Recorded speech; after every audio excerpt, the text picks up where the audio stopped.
When we look around us, we find that life is very misleading.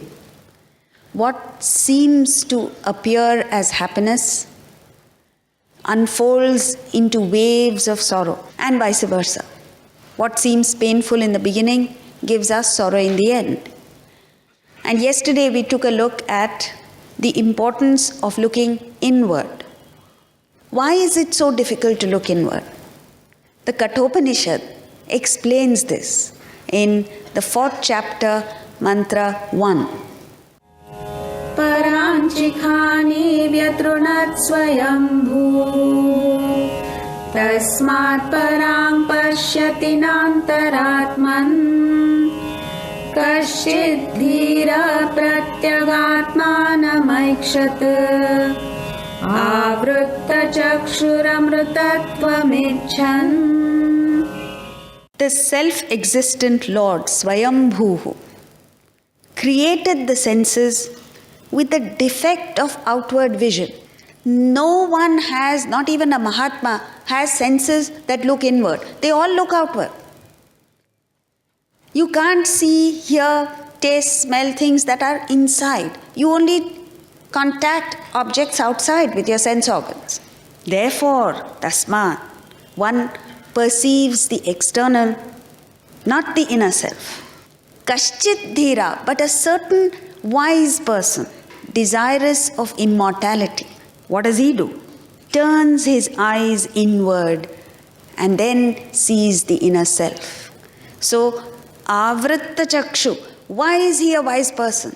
Because he works against the trend and looks within. It's like working against the gravitational force. Do you know that a rocket, for it to go out into outer space, first needs to fight the gravitational pull. Once it's free, then it goes on. It's the same thing with us. This gravitational pull of the senses is something that requires courage. It requires the kashchit dhira. What a beautiful term he uses. Dhira is a hero, the bravest, the purest, the best among human beings is the one who has the capacity to look within. That rare person. Why does he look within? He looks within because amrutatvam ichham.